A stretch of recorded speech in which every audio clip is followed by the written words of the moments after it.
Baik. Assalamualaikum warahmatullahi wabarakatuh. Perkenalkan nama saya. Waalaikumsalam warahmatullahi wabarakatuh. Baiklah.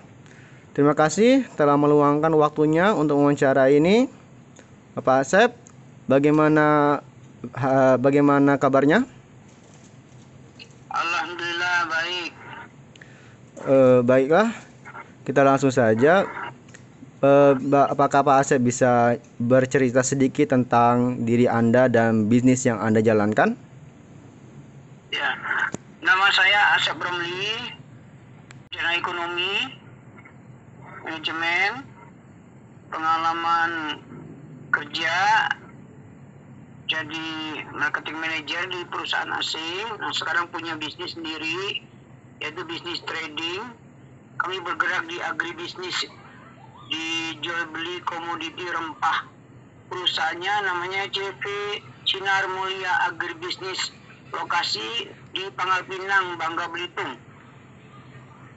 Oke, bisnis Pak Asep ini adalah cabe jamu ya, CV cabe jamu ya, yang berada di Pangkal Pinang, Bangka Belitung ya. Sinar Mulia Agribisnis. Oke. Bergerak di jual beli cabe jamu rempah. CV Sinar Mulia bergerak di agribisnis cabe jamu berpusat di Pangkal Pinang, oke? Ya. Baiklah. Kemudian, apa yang menginspirasi Pak Asep dalam memulai bisnis ini? Kami inspirasinya adalah dari kebutuhan pasar. Saya diminta oleh klien buyer untuk menyediakan rempah jenis komoditi ini, yaitu cabai jamu, karena kebutuhannya besar, tidak terbatas. Selain itu ada lagi Pak? Selain itu? Ya, selain itu saya lihat potensinya di Bangka. Banyak sekali lahan-lahan kosong. Ya kan, petaninya membutuhkan komoditi baru untuk jadi sumber pendapatan masyarakat Bangka. Nah, kita mempertemukan di satu sisi perusahaan eksportir itu butuh support ya, komoditi cabai jamu itu. Di satu sisi petani di sini butuh komoditi baru sebagai sumber penghasilan baru mereka. Jadi bisnis ini juga untuk sebagai usaha sampingan dari usaha utama para petani di Bangka Belitung, Pak ya? Betul, ya, di Bangka Belitung banyak sekali mereka itu usahanya di pertanian itu adalah sawit, karet, dan lada. Jadi cabai jamu ini sebagai suatu alternatif sumber penghasilan selain 3 komoditi utama pertanian di Bangka Belitung. Oke. Terus kemudian tantangan apa yang paling signifikan yang pernah Anda hadapi dalam menjalankan bisnis ini dan bagaimana Anda mengatasinya? Tantangan awalnya adalah ini adalah komoditi baru, jadi masyarakat belum begitu familiar dengan komoditi ini, baik dari segi pembibitan, budidaya, serta jaminan pemasarannya. Ya, solusi kami adalah pertama, kami akan memberikan edukasi dari mulai cara pembuatan bibit secara mandiri, kemudian kami dampingin cara budidayanya, pemeliharaannya, kemudian pengolahan pasca panen, dan juga kami yang membeli hasil panen petani. Jadi solusi tantangan itu bisa kita pecahkan semuanya. Untuk ini tidak menjadi masalah sekali lagi.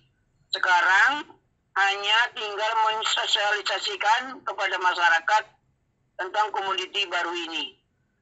Baiklah, jadi masalah utamanya karena ini komoditi baru, jadi masalahnya adalah ini komoditi baru dan cara mengatasinya yaitu dengan mengedukasi para petani di komoditi baru ini dan juga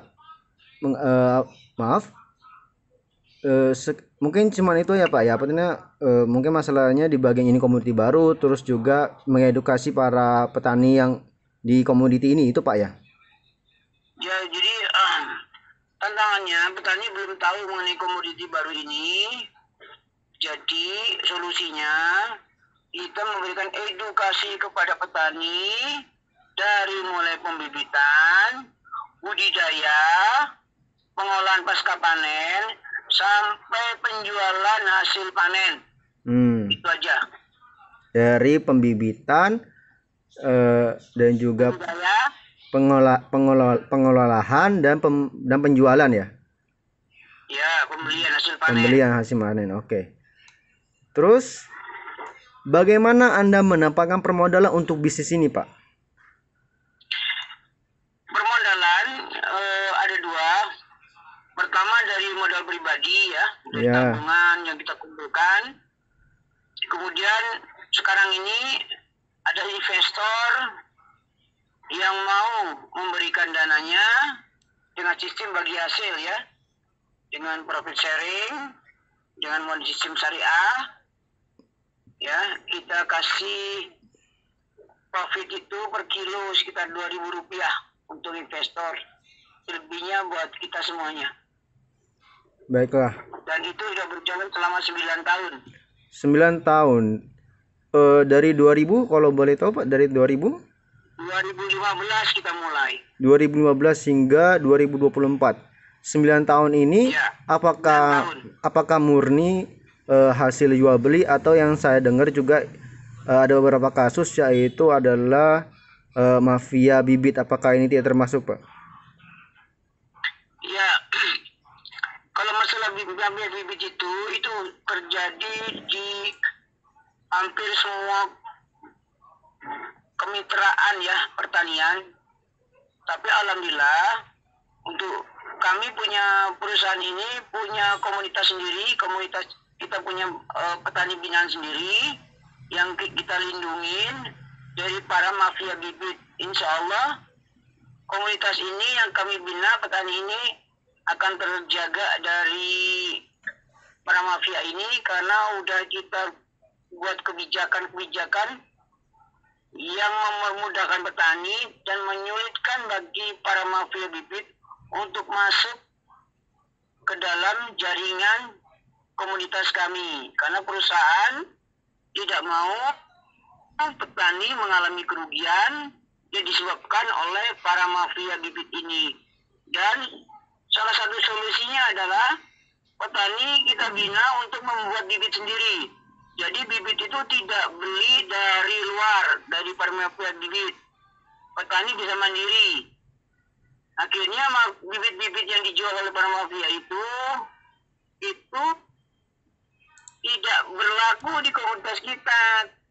Karena petani sendiri udah bisa bikin bibit sendiri. Ngapain mereka harus beli dari orang lain kan? Kalau andai kata mereka sendiri bisa bikin bibit. Begitu. Baiklah. Terus bagaimana Anda memastikan produk atau cabai jamu yang Anda kelola itu memenuhi standar kualitas yang diterapkan? Ya, caranya mudah. Kami tinggal meminta spek yang diminta oleh eksportir. Eksportir memberikan persyaratan spek yang diminta oleh buyer di luar negeri. Semua diberikan kepada kita. Apa kita mampu memberikan barang sesuai dengan standarnya kualitas tersebut. Dan alhamdulillah kita bisa memenuhi standar kualitas yang mereka tetapkan. Jadi cabai jamu kami ini standarnya udah kualitas ekspor, yaitu kering patah. Kadar presentasinya keringnya ada sekitar 12% ke bawah. Kemudian tidak berjamur, tidak bertangkai. Kemudian direbus, warnanya hitam, bersih. Nah, itulah standar yang diminta oleh eksportir. Dan alhamdulillah kami bisa memenuhinya. Terus, oke Pak, terima kasih. Terus, bagaimana Anda melihat perkembangan bisnis Anda dalam 9 tahun ke depan? Ya perkembangannya komoditi jamu ini kan rempah asli Indonesia. Komoditi kabit jamu ini udah dibutuhkan dari mulai zaman Belanda ya, zaman VOC dulu kita dijajah oleh Belanda karena kita menghasilkan rempah kan. Ya. Ya, jadi cabai jamu ini rempah yang sudah ada dari zaman Belanda. Dan insya Allah sampai kapanpun rempah akan dicari oleh dunia. Karena bagaimanapun juga di luar negeri itu, kalau ini kata musim dingin, mereka butuh rempah untuk sebagai penghangat. Dan sekarang ini, fungsi dari rempah itu nggak hanya sebagai bumbu masakan atau makanan untuk dikonsumsi di musim dingin, tapi sudah dijadikan produk untuk farmasi obat-obatan. Jadi cabai jamu ini salah satu bahan baku untuk obat nyeri. Jadi selama ada farmasi itu butuh bahan baku, selama itu juga prospek cabai jamu itu ke depan makin dibutuhkan. Karena selalu kebutuhan untuk bahan baku ini selalu ada. Jadi sampai kapanpun cabai jamu ini akan dibutuhkan. Dan sekarang ini kebutuhan cabai jamu ini belum bisa memenuhi jumlahnya. Salah satu eksportir ini udah butuh sekitar 10 kontainer atau 400 ton. Dan sekarang ini permintaan dari eksportir kami, mereka minta 100 ton per bulan. Dan kami belum bisa memenuhinya. Makanya kami berusaha mencari target bagaimana meningkatkan produksi cabai jamu kami. Baiklah. Terus, apa saja nilai-nilai utama yang Anda pegang dalam menjalankan bisnis ini, Pak? Yang pertama adalah kejujuran. Tanpa kejujuran, bisnis ini akan tumbang dengan sendirinya, kan? Karena suatu bisnis itu yang dibutuhkan adalah nilai kejujuran. Baik kejujuran dari segi petani menyediakan bahan baku cabai jamu yang benar-benar berkualitas, tidak dicampur, tidak dioplos, tapi murni cabai jamu. Begitu juga dengan buyer eksportir yang beli dari kita, yang kita butuhkan adalah kejujuran, yaitu pembayaran. Jadi dua-duanya butuh integritas, ya. Yaitu yang utama adalah kejujuran, baik dari petani dan juga dari eksportir. Begitu. Terus, bagaimana Anda menjaga motivasi dan semangat oleh Anda dan oleh tim Anda sendiri? Ya, motivasinya selama cabai jamu ini tetap dibutuhkan, jadi kita harus siap menyediakan cabai jamu yang dibutuhkan tersebut. Kita harus memenuhi target. Untuk itu kita harus semangat untuk meningkatkan produksi cabai jamu ini, gitu kan. Jadi sampai kapanpun kita bilang cabai jamu ini bisa jadi penghasilan utama bagi masyarakat. Artinya cabai jamu ini bisa jadi ATM atau anjungan tunai mandiri, semacam tabungan yang bisa dicairkan kapan saja. Petani bisa panen, bisa nanam di depan rumah, bisa panen, bisa dijual ke kami. Jadi kapanpun petani butuh uang, bisa menjual cabai jamu yang dihasilkan dari halaman rumah, dari kebun, sampai berpuluh-puluh tahun cabai jamu ini bisa bertahan. Kalau boleh tahu Pak, berapa lama satu pohon cabai jamu ini bisa bertahan Pak? Cabai jamu ini buahnya bisa disimpan selama 5 tahun. Kalau kita proses penyimpanannya sesuai dengan SOP yang kita tetapkan. Jadi ketika petani cabai jamu ini tidak mau menjual hasil panennya, dikarenakan mungkin harganya lagi turun, atau mungkin dia belum butuh uang, jadi cabai jamu ini bisa disimpan sampai 5 tahun lebih, dengan catatan harus sesuai ngikutin SOP kita. Kalau tidak ngikutin SOP kita, dalam waktu 1 tahun, cabai jamu yang mereka simpan akan hancur. Ya, begitu. Baiklah. Terus pertanyaan terakhir, Pak. Apa nasihat Anda bagi orang-orang yang ingin memulai usaha sendiri, Pak? Yang pertama adalah kita harus percaya diri ya. Kita harus percaya diri bahwa bisnis itu harus dimulai dengan kejujuran, ya.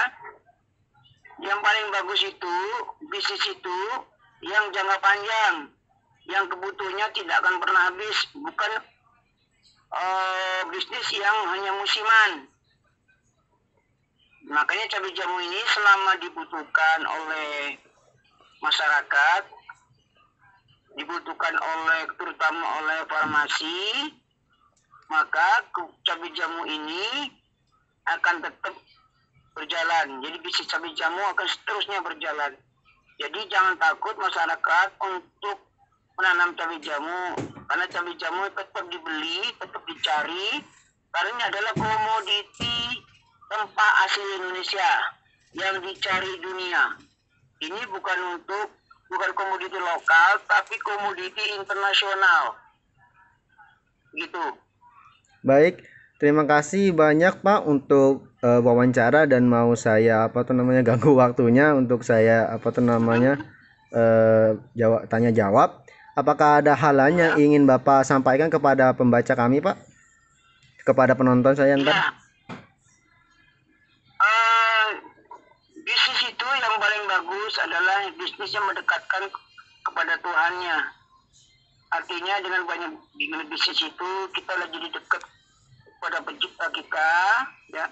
Bisnis yang paling bagus adalah bisnis yang bisa membantu masyarakat kita sekitarnya, bukan hanya untuk mengejar keuntungan semata, tapi bisnis yang bisa membantu masyarakat kecil di sekitar kita untuk menikmatin hasil dari bisnis kita juga. Betul. Baiklah. Jadi tidak semata-mata mencari uang, tapi juga semata-mata pertama untuk sebagai pemberdayaan masyarakat dan juga sebagai ladang amal kita di bidang ekonomi. Gitu. Baiklah. Terima kasih Pak ya untuk malamnya ini dan saya akhiri. Wassalamualaikum warahmatullahi wabarakatuh. Waalaikumsalam warahmatullahi wabarakatuh.